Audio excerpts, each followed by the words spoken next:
Hey everybody, Jen Hatmaker here, your host of the For the Love Podcast. Welcome to the show. We're in a really fun series right now that I am just enjoying. I'm just enjoying it. We called it For the Love of Favorite Pastimes. And what we were interested in doing was talking to people who took their craft, their hobby, their favorite leisure activity, their art from the sidelines of their life and made it their thing. Like they made it their work, they made it their calling, they made it their offering to the world. And so it's no surprise that at least one of our guests is going to be in the category of today, because you know how I feel about food. You know it. I love it. I just love all things that have to do with food. Okay. I love the table. I love cooking. I love eating. None of this is new. And so I know in our little community, for a lot of us, cooking is kind of our zen, just the chopping of the veggies, the blending of the ingredients, the smells, even just the process of it. It's like a calming activity. Our blood pressure is coming down. We're creating something with our hands that brings like joy to our hearts and joy to our people. And they're appreciative eaters. Like this is a lot of our sort of our thing. For me, in my opinion, cooking is the perfect way to kind of reset at the end of the day. For me, it signals workday's over.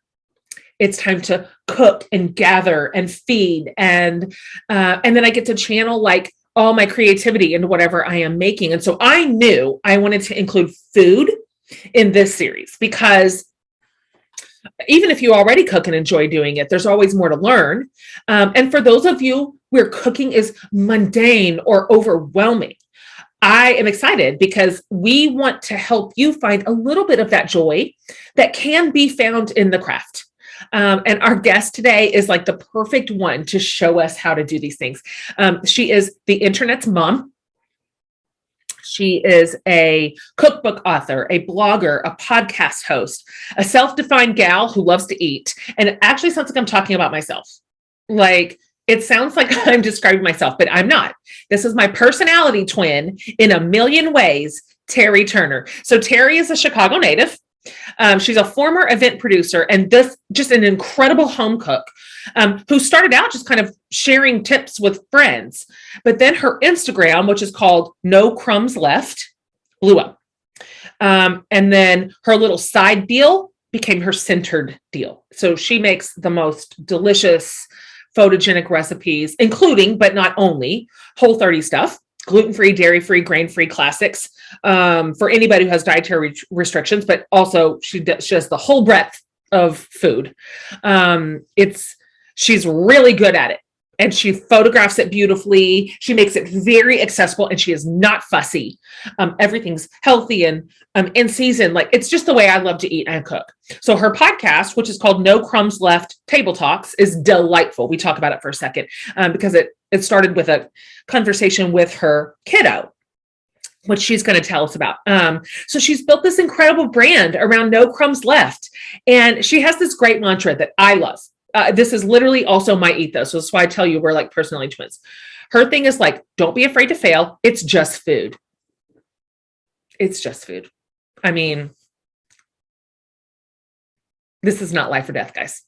It's just food. It doesn't have to be perfect to be good. We're feeding our families. That's it. It doesn't have to be Pinterest worthy. Everyone's going to be fine if our dinner's ugly, if it's medium, if we blow it. It's just food, right? But lucky for us, Teri shows us how to not just make it delicious, but to also make it beautiful and to make it easy. And she says she's an old school cook. We talk about that. She doesn't have a microwave. Everything is just so delightful about her. You're going to love her. I absolutely love her. So please enjoy this conversation with the warm, the engaging Teri Turner. Teri, welcome to the For the Love podcast. I'm so happy to meet you. And I'm so happy to look at you sitting there in your cabin. Like, I wish I was there with you. I wish we were recording on your couch. It's pretty wonderful. And I love it. And I feel so happy to have it. And it's just an hour outside of the city that I live in. So it's given me life for sure. Okay, Teri. I've already told my listeners just a little bit about who you are, but for those of us who are new to you and new to No Crumbs Left, can you tell us a little bit more about what it is you do and where you are, and just a little bit like high level sort of this work that you're doing, and then we'll sort of get into it. Yeah, sure. I'm a lifelong passionate foodie. Yeah. My mother didn't like to cook, so I assumed probably I wouldn't like to cook. And when I went out on my own, I realized I love to cook, that it was, what I like to say is it's been my mistress, for all of these years. It's taken me through birth and death and marriage and divorce and kids. And it's the constant for me. So it's just been my passion, and I've been pursuing it always. I'm the person who, all my friends come to me for recipes, or, I'm doing a little cooking class in my kitchen with my friends, or people come over and I make a beautiful dish, or I'm well known for, making a dish. And so, my kids were nearly out of the house, and I just was like, I'm going to want something more than my life is right now. And I don't know what that looks like. I've been an event producer, been through a divorce. So I was then not working, and I was like, I'm going to need, something more. And so as my kids, went out of the house, it was like, I didn't know what it was. I mean, literally, I was like, is it going to be a book group? I'm going to take a pole dancing class. I mean, that was, by the way, anything's possible. Right. It was an option. Right. It might've been a good option, by the way. Sure. So, I just started sharing on Instagram sort of what I love and my travel, and an audience showed up, to really make it right down to the micro, and an audience showed up one after another. And so No Crumbs Left was born, and it's been a spectacular journey. So I share inspiration for everyday food. I have a great, New York Times bestselling. Let me stop that and say, I have a great Wall Street Journal bestselling cookbook. And I love sharing inspiration for food, and I love tips and tricks to get you in the kitchen and to cook real food, to really get in there, because we're all of us are on our phones all the time. We're busy, We're going out to eat, and we just have to get back to take a breath and get back to cooking some beautiful food, and the joy that comes from cooking food, eating it with friends, the celebration of cooking. So a lot of what I do are these great kind of daily stories, just getting you in there, reminding you some great tips, for cooking. And it's really been a lot's unraveled, and it's been an amazing journey, and I can't even believe it. I love it. Your stuff is beautiful. It's delicious. It's interesting. You're fun. Like your whole deal. I like it. Like I like your whole deal.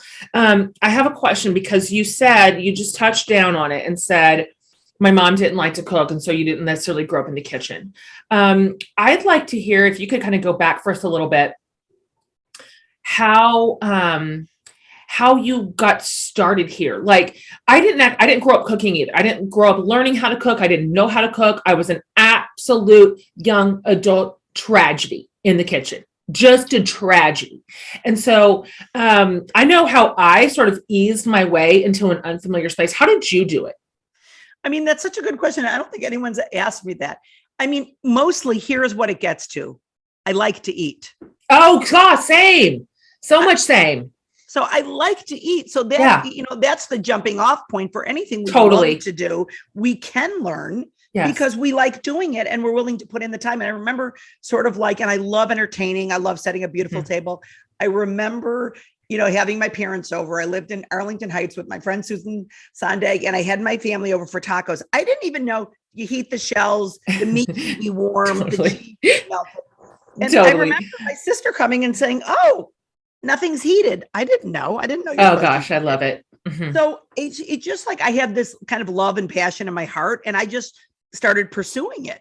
But what happens is, when you're a foodie and you meet other foodies, and they're everywhere, wherever you go, you're the butcher, the baker, the person selling bread, the person behind the cheese counter, the chef, the wait staff, the farmer, you begin a life of, and here's the thing, we have to eat anyway. So we might as well learn to cook. There's something you don't have to do. I don't have to be an interior designer.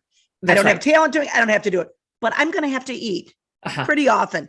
So we might as well surrender to it and really embrace it and have it be something that's spectacular and fun. And a journey began for me. And I remember like in the 80s, having my friends over for like, we'd chicken and we'd like jam on it and doing these like platters. And And I mean, just like these amazing groups of friends and things that it's just, and it changes all of the time. Like when someone's like, oh, remember when you were making the so-and-so? I'm like, no, I don't even remember that because I don't make it anymore. That's right. Now I'm on and I'm always doing new things, learning. I mean, this last month on No Crumbs Left, funny thing to know is my cookbook's Whole30 endorsed. So lots of, I'm gluten-free, lots of gluten-free. Yeah. But like this last month, we did a sandwich month. So we introduced maybe like 15, 20 new sandwiches because, a sandwich is a masterpiece, by the way. A sandwich is my favorite food. I am on record as saying this 100 times. I love a sandwich and I could eat that if that's my last meal. It's a well-constructed sandwich. And it's about curating those ingredients because you're not going to get, it's like having beautiful greens and lovely bread and a spectacular sauce and some, little things like a Cornichon or lettuce or my marinated onions, like this singing my song, lady. We did a French dip where we, made the eye of round. We did a pastrami sandwich where we cured a pastrami. Oh, you did the pastrami yourself. Nice. 5 days. And I'm not saying, go out and buy the pastrami and make my sandwich. You don't need to do that, but let me show you some really cool things. That's fine. And maybe you'll end up just making the pastrami sandwich, or you might end up butterflying a chicken. So it's like, it's inspiration. Take it for what it is. Change the recipe if you want, but just get in there and start doing it. Okay. I love this. And I'd like, because this isn't fussy. We don't have to get stuck in it. We don't have to be making the same things 15 years from now that we're making now. There's so much flex in cooking. And none of it is like, we're not talking about life or death here. It's a sandwich. And so, like everybody relax, just relax. Okay, you guys, it's summertime. And I'm super into fun sunglasses right now. They are an actual accessory, but it's hard to have like a million different sunnies to fit your mood for whatever you're doing, right? Like hauling the kids around or hanging out at the pool or going to brunch or vacays or staycays or like whatever. So I found this cool brand called Pear that has this problem solved. They have customizable sunglasses. So in addition to prescription glasses too, you guys, that literally allow you to change your look in a snap. Their glasses come with a base frame, everything from like a square frame to a sassy cat eye, like whatever shape you want, and a magnetic top frame that makes it easy to switch styles. And they literally have hundreds of top frame designs to match whichever base frame you choose. So yes, we would like to change our sunglasses and our glasses as much as we change our clothes. Thank you, Pear, for understanding. You guys, their base frames start at just $60, including prescription lenses. And one more thing to love. For every pair purchased, Pear provides glasses and vision care for kids around the world. Super incredible. So get glasses as unique as you are, one pair, infinite styles, and starting at just $60. So go to paireyewear.com/forthelove for 15% off your first purchase. That's 15% off, you guys, at paireyewear.com/forthelove. Teri, you have always just sort of been committed to bringing magic, really, to the kitchen. Oh, I think the kitchen is magic too. I think the table is magic. I love it all, just like you. I'd love to hear some of the ways you do that. What's your special brand of magic? And how can some of that be duplicated, like in our ordinary, regular homes, in our regular lives, where we're just also cooking because everybody has to eat every day? Yeah, I mean, part of it is, I think here are some things. I love cooking of the season. I'm not a person that's making asparagus in November unless I live in Australia. And so food has seasons, and it's really wonderful to learn the seasons and then say, oh my gosh, it's spring. We're going to be making asparagus soup. We're going to be making asparagus salad. We're going to be doing a raw asparagus stir fry. Totally. We're going to delve in asparagus, but come June, July, we're not going to be doing that, and we're going tomatoes. Yeah. And the reality is when you get to the grocery store and you say, but asparagus is there, in order for the asparagus to be there, it's flown across the world. Right. We've lost a lot of the nutrients, and I like supporting small, local whenever I can. Mm-hmm. Mm-hmm. Do I ever not? Did I have scampi the other day from Australia? I did, because not everything has to be just one way. That's right. I think the seasons do make it. I think also, setting a beautiful table is a lovely thing. I mean, It is. you can get cloth napkins at a garage sale, and probably with COVID, we don't even have garage sales anymore, but you can get them at World Market. Yeah. You can have, I think cloth napkins simply, make food taste better, shutting out the world and getting in the kitchen and trying a new recipe. And it's like, put away the phone. Yes. Just try a new recipe. If you like music, I don't like music when I cook because my brain doesn't work that way. But if you like music, but get in there and try something. I mean, one thing to know is I'm not a baker at all. Not a baker at all. Oh my gosh, we're the same person. I don't bake. I love that. So the other day we made an ottolenghi lemon blueberry loaf that we made gluten-free. And Fernando, who works in the kitchen, she knows how to bake. So I'm like, okay, you're going to walk me through it. We're going to do it. Yeah. I get out the thing, and Molly, who's our director of social media, we're making a reel. She's looking at me like, how are we going to serve it? What are you talking about? This cake is like Charlie Brown. Oh, bless. Yeah. But in the end, guess what? We frosted it. Yeah, sure.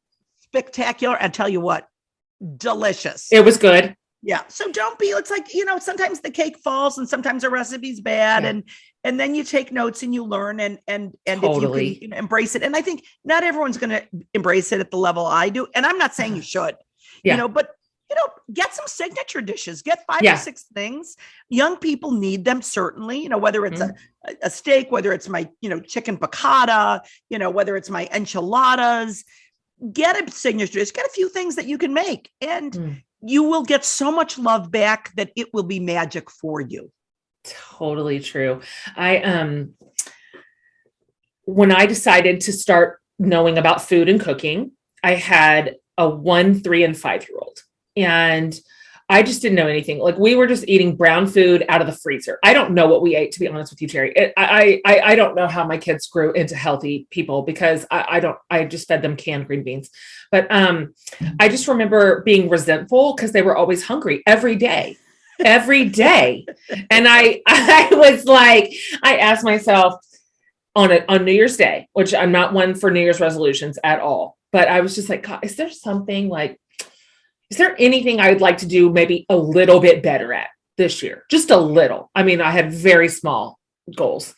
And I was like, what about cooking? Like, maybe I don't have to hate it. Maybe don't have to be mad all the time that I have to feed kindergartners, and I did what you said.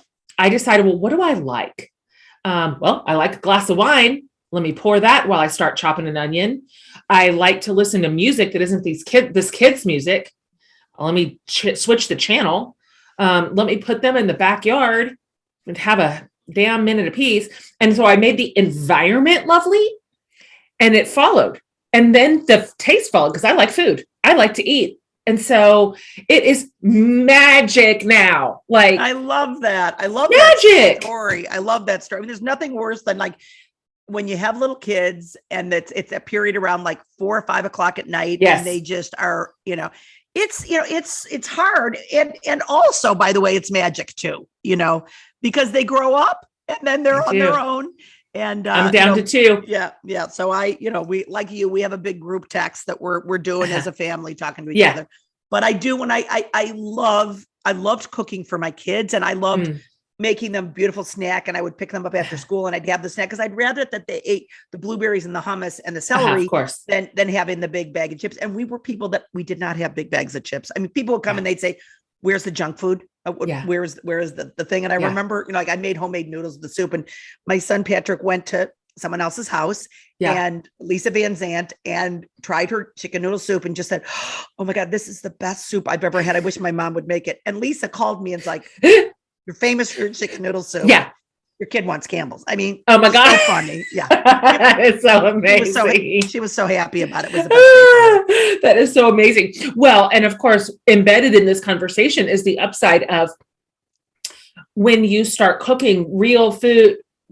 This is in general rule, but when you start cooking real food with real ingredients and an expansive palate, and you're trying new things, you create really ambitious and eaters. Like, my kids will eat anything now. Absolutely anything from any part of the world. They like it spicy. They like it hot. They like it weird. Like, So I had forgotten that I raised adventurous eaters. So their friends are here all the time. And I'm always serving them some random thing that I've concocted. And I just forget that other kids just eat chicken nuggets. And they're like, what is this, Mrs. Hatmaker? I'm like, eat it. You'll love it. I promise. Like, it's beets. And they're like, oh God. Okay. I want to ask you this, Teri, because you categorize your own self as an old school cook. Like, you don't have a microwave, for example. Yeah, you don't have a microwave. I don't know what you do when your coffee gets cold. I'll tell you that right now. I hit that microwave 4 times a morning. But what do you mean? What's your philosophy here? What do you mean by an old school cook? I just mean, first of all, I'm not saying other people should be, by the way. I'm like, get your Instapot, do your thing, do what works for you. Just get yourself in the kitchen and do it. But I am not the person having the Instapot. I don't have the air fryer. I don't have a microwave. So I love the slow cooking. I love making a bolognese sauce, and I'm a blogger. So I'm home that I can simmer all day. I like making a homemade chicken stock and making 24 quarts and putting it in my freezer so that I have it for the next 2 months. I love all of that. I love the romance with it. I love making my epic salad, which is delicious and a lot of work. But it's like, I love the joy in going, I'm going to do the carrots the day before. I'm going to do the tortillas in the morning. I'm going to marinate the chicken the day before. I love all of that. So I don't even have a slow cooker. I mean, I had one and I was like, I'm not really going to use it. So I'm going to give it to the church. And I ended up doing a bain marie, which is an old fashioned. It's like you have a pot you put inside of a pot. So it's like, I take my roasting pan with water and I put my Dutch oven in it, and it's a French, and the water just sort of, makes everything lovely. So sure, I enjoy that. But if people want to use an Instapot, I'm like, go to town. But I am definitely, and I love the old fashioned recipes. I mean, I love a Thousand Island dressing and I have, and I have like, a lot of Whole30 followers. So I even do like, I make everything Whole30, where it's like a Whole30 chicken piccata and a Whole30, Thousand Island dressing. So I just love all the old school stuff. And one of the things I realized was, because I'm a home cook, self-taught, haven't been to school for it. And what I realized was, I know how to make the basics. And then it was really fun to also do versions that are Whole30 for people that want it. And so I, but I go all over the board. The Whole30 people are like, oh my God, she's doing another sandwich. We're going to cry, and then someone said, we should have pasta this month. And then I was like, you know what? I think in April, we should do a lot of salads, just a lot of like crunchy salad. Let's, steam peas in it. Let's do beets, let's make some great stuff. And so it's a lot of fun. It's so much fun. And what's the risk here? It's just food. Right. It's just food. Like, give it a try. If you hate it, or if you like blow the recipe, okay, no one's going to die. Try it again, change something up, or don't do it again. It's just food. I want to talk about your podcast a little bit. You mentioned it earlier. No Crumbs Left Table Talks. Delightful, lovely. You're in your 4th season. I am. Same. Our podcasts were born about the same time. Tell me a little bit about your podcast. It came from a conversation with your kid, right? Yeah. How did it come to be? So my kid's September was, on the page, a lot of people knew. And at that point, September was Lucy. But now Lucy is September. And at the time, September was dating someone, and it was a woman, and people were like, oh my gosh, at the time your daughter's a lesbian, and isn't it interesting that you don't need to like make an announcement? It's just like, there's, at this point it was like, there's my daughter and her girlfriend. And so people were like, we'd love to know the coming out story and all of that. Lucy now goes by they, them, and is September. So I'm using the past tense on that. Got it. So what we did was Joe Feldman over at Cards Against Humanities. I said to people, do you guys want to know about the story? Because people were asking. I was like, oh, sure. Okay. 99% of people said, yeah, we want to know. So Joe Feldman said, why don't you come over and let's do a podcast on it? And I didn't even know what a podcast was. So we went over and we just had a conversation about that journey, about what that was like, about, Lucy's coming out. And so it went viral and it resonated for so many people that have an LGBTQ plus member of the family, or, or like as a way to say, hey mom, let's listen to this together, or someone send it to your Aunt Sally. Yeah. And, so then it was like, oh, this is fun because I like talking to people. So, it was like, really, I invited my friends. I invited really people that I like. And it's been fun. I mean, it's been 4 seasons, and I've had some, Michelle Branch was on recently, and Carla Hall. And Jesse Tyler Ferguson, and Yeah. Katie Couric, and I've had some, but I've had like my neighbor on who's a teacher. Love it. Yes. And like you, I'm just as interested in talking to my neighbor that's a teacher, and I love teachers. I love nurses. Yeah. So I love having, and here's the thing. We know we are experts on nothing. We're just trying to figure out the questions are. Totally. I love this for you. And it is interesting. I was telling you before we started recording, that podcasting is one of my favorite things that I do too, because so much of my work is solo work. And as a writer, just as a speaker, some of that stuff is just me. And I am sick of myself. I don't know anything else. I've said everything I know. I don't have anything else to say. And so podcasting is like, oh, yay, someone else. Look how smart you are. Look how interesting you are. Look at your fun story. Look at your deal. And it's so energizing for me to be across, from people like you and hear about how you got to where you got. So I have a question, because you made your fun little heart passion your whole job. You did that. Right. You're like, okay, this, I don't know what this is going to be. Turns out it's going to be a whole career. It's going to be a cookbook. It's going to be a podcast. You're going to have this huge social media. You have staff. This has gone from I'm going to make chicken noodle soup for Patrick to a deal. So, how, and I don't even know if you're going to have an answer for this. Okay. Have you worked in or figured out any rhythms or structures or even boundaries in keeping this balance for you between food that used to just only be fun, absolutely no pressure on it at all, to now food that's a job? And a lot of people are watching and listening, and I have to work, and I have deadlines, and I have something. How do you do it? My daughter is an incredibly talented photographer, and she decided not to major in photography in college because she was afraid it would ruin the love of it. And so how do you do it? How do you manage this? Yeah. I mean, first of all, we do have deadlines because we have, clients, and, we are mostly brand ambassadors rather than we do sort of a one-off on, salami or whatever. Yeah. We kind of brand for a year. That's our sweet spot. That's kind of who I am. I couldn't ever talk about something that I wasn't sincere about. It's just, I can't, I couldn't do it. Yeah. So we've got Molly who manages, it's the deadline, and sort of, I'm the creative, and, we've got Fernando over here, and we're working on stuff together. And so, we have help, and Molly is, she just knows what she's doing. And it's we're never going to miss a deadline because Molly's in charge. So yay, Molly. God, don't you love Molly? Oh, I mean, she's amazing. She makes it happen. I have Amanda. Amanda is my mom. Yeah.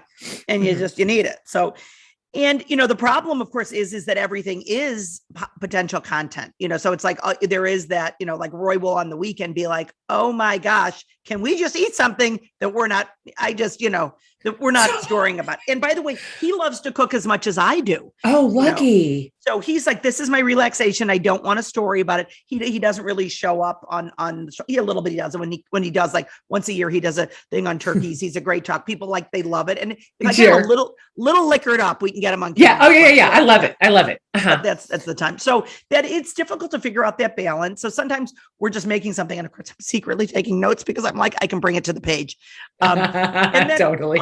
On the weekend, we have distinctly different stories. We have cabin stories. So it's last night I was making a fried rice. It's not curated. Fernanda's not photographing it. Yeah. It's Teri in there cooking. It's Dizzy. But Roy and I make some pretty ambitious stuff. So people know if you come on the weekend, you're not getting a recipe. You're going to get some ideas. Yeah. And it might be that we develop a recipe, but we might not, but I mean, I would say the boundaries and everything, it's hard. And it's not been, I'm a go all in. You're a Leo rising. I'm a Leo. I'm a go all in, intense, do it 150%. So I would say the gift of this has been that I've had to learn that everything can't be on social, and that I have to create boundaries. I mean, yesterday I'm showing a great restaurant to go to. And I said right there and then, take a picture in the story. Take a picture right now of this restaurant. Do not message me tomorrow, next week, in 3 months to ask you where to go. I can't be Google for you. That's so you got to empower yourself, because people want you to be. And you know what? In a way, I've let people, and it's I can't really, I'm 60 years old. I need to be having some fun too. And you sure do. And I love doing what I do. And I love, all the DMs and talking to people, but it's also really important that I go, I've got more yesterdays than I do tomorrow. And I need to be deliberate in how I'm doing my tomorrows, because I want to have some time with this fantastic man that I've been spending my life with. I want to travel. I want to see my kids. I'm going to this year, and I know you didn't ask this and you're like, how did we get here? But this year I'm taking a month in September, and I'm going in September, my kid's name, and also a month. And I'm going to, Roy and I are going to Italy. Yes. Because OMG. a year ago we said, he's like, there's got to be something. So we said a year from today, we're going to be in Italy for a month. And I made it happen. In January, I said, Molly, I'm going to do this, rented a house, bought our tickets. Oh my gosh. And, where are you going? And by the way, I'm bringing people along virtually. I'm going to, we're mostly just going to be in Tuscany. You know, what's cute about this, Teri, is last summer, I also went through a divorce about a year and a half ago after 26 years of marriage. And so I don't even know. And was in this sort of rebuilding space, and never really been an adult by myself. And we had 5 kids. I don't even know. And, so last summer I took the month of July. My youngest was at camp for a month. So my mom duties were sort of lifted, and I took one whole month. And I went to Maine. I went to Bar Harbor, Maine, and I had a house. I just walked everywhere for one whole month, and I called it Me Camp. And I'm doing it again this summer. Let me ask you this question before we start to land it here. So you obviously do a bunch of like Whole30 stuff. And this is because this is your own personal like dietary needs. Is that what this is? No, it really, I am gluten-free. Yeah. I like to eat healthy. I was doing Whole30, and I got myself over there doing a takeover. They were like, oh, who wants to take over? I was like, I would love it, and I would be great at it. And I was developing a lot of Whole30 content. And so I'm a member of the community. Eventually, after some amazing takeovers, because we do a good job, Melissa invited me to do a Whole30 endorsed book, which is a very big deal for a brand to back you up. And I was like, we have an agent, we have a deal. You just show up, and I'm like, I don't know how to write a recipe because it's actually not my skill set. I'm really good at cooking. I'm really good at cooking, but writing a recipe is frightening. So, you get someone to help you, and they're like, oh, she put this much in, and we do it. And I've gotten better at it, but, so no, it's not. So it's just part of my profile. It's part of what I do. What I do, I really do Whole30 in January, but Cook by Color runs this great group, and we all do it and have a great time. Yeah. But my feeling is, if we can eat healthier, if we can eat gluten-free, if we can have less dairy, doesn't mean we're not going to have mozzarella every day in August. Why wouldn't we want to? Why wouldn't we want to eat healthy? And I love plant-based. So that was just one foray. And I have a lot of people that follow that do it, and I have a lot of gluten-free people. But but then we do sandwich month just to have them go, what's going on? Because totally. I don't want to be like, you have to just be this one person. Absolutely. And the good news about this is, so I have this cute boyfriend. He's vegetarian. I've seen him. He's darling. I love it. He's darling. Yeah. He's vegetarian. Yeah. And I'm like, okay. My daughter Sydney's was vegetarian for years. And I'm like, here's the good news. No matter what your deal is, vegetarian, gluten-free, dairy-free, sugar-free, whatever your thing is, it absolutely does not mean that food doesn't have to be delicious. Every food in every category can be delicious. And so, there's no end of flavor opportunities, combinations, fresh ingredients matter. Like when you eat something fresh and in season, you taste the difference between having asparagus in December from the grocery store. And so I'm like, that you don't have to sacrifice anything anymore. Maybe back in the day you did, when we didn't have as many options, or we just didn't know. But these days, hell, I've done Whole30 probably 3 or 4 times because it feels good for a month. It's a nice reset. Some of my best food came out of those months that I still make. You sacrifice nothing. So I don't want anybody to hear you talking and go, I don't know. I don't want to check out any Whole30 recipes. Don't worry about it, people. It's delicious. Like, you'd never know if you had my food. Never know. Exactly. So a lot of these are just my recipes that I've been making for years, which happen to be, but it's like beautiful roast chicken, a wonderful salad. And I have an entire family chapter, which isn't Whole30. And it's like my mother's egg rolls and a beautiful carrot cake. And, my homemade chicken fingers and my Lucy's egg salad, which by the way is life-changing. So no, you would eat here's the thing. I'm a really good cook. The recipes are fabulous. And, head to the blog. It's free, and there's all kinds of good stuff. Yeah, I love it. This is so fun. Okay, last thing. What are you making right now that you're like really excited about? Like, this is delicious. We have nailed it. This is yummy. I'm dreaming about it at night. I would say, I mean, all the sandwiches, they're just like unbelievable. You know, the French dip, I mean, the pastrami sandwich, we've got a plant-based one coming up. We did a Whole30 sandwich, you know, we have a breakfast sandwich. So I think our sandwiches are really nailing it, you know, and we've got an upcoming, it's like a tuna pasta. It's a very old school recipe. Yeah. You know, it's that tuna pasta. And because I'm gluten-free, I made a rice pasta with a rice tuna, and they're delicious if you make it. And it's an old school recipe, mayonnaise and the whole thing. If you make it, it's like, you got to get the jar out of the house. I do it all the time. It's like at the end of the night, 4:00, it's like, whatever we made today, I have a group text, all the neighbors, whoever can come. And they're like, yeah, I'll take it. Yeah, I'll take it. Because I got to get it out of the house. That's so cute. You're like, come get it, bring Tupperware and take this away from me, or I'll eat it every meal for the next 6 meals until it's gone. Yeah, I know exactly what you mean. Totally. And the one thing that I want to tell you that's just come out of this is that a year ago, went on a trip, you know, size 12, you know, wore a LeBlanc bathing suit, and they were like, oh, we're so glad you're wearing it. And so many people, you know, ended up contacting and saying, oh, I want to get a suit. And I contacted the brand and said, I should be a brand representative because I'm a real girl, you know, and I love a bathing suit. And I have been a brand representative for LeBlanc, 60 years old, curvy body. Yeah. And what I'm saying is let's make our dreams come true. Let's not limit ourselves and go, I'm not a size 4, so I can't fit in these categories, or I'm too old to do. It's like, let's not do that. Let's go for what you want and make it happen and believe in yourself. And by the way, have a lot of fun doing it. Oh my gosh. That is the perfect way to land the plane. I love that. Truly, we are limited by our own imagination. That's it. And I think the world is out there looking, like scanning their eyes, looking for people that make sense to them, that are relatable, that are ordinary, that have real lives and real bodies and real families. I mean, I'm drawn to that. I am so drawn to that. And so I think that's why people come to you and I for things like cooking. I mean, I wrote a cookbook too, and I am not a cookbook writer. When I turned that damn thing in, my editor was like, but how much salt? I'm like, just put some in, like taste it and see. I don't know. Me too. I had to learn how to do it, but this like non-fussy, non-technical, laid back approach, not just to food, but to life. Right. I'm here for it. Yeah. I'm here for it. Okay. In this series, and we're talking to people who have found a way to make their pastime or their hobby their thing. Like you. So I'm asking everybody in the series these quick questions. So just top of your head here. When you're not cooking, what is your like guilty pleasure activity?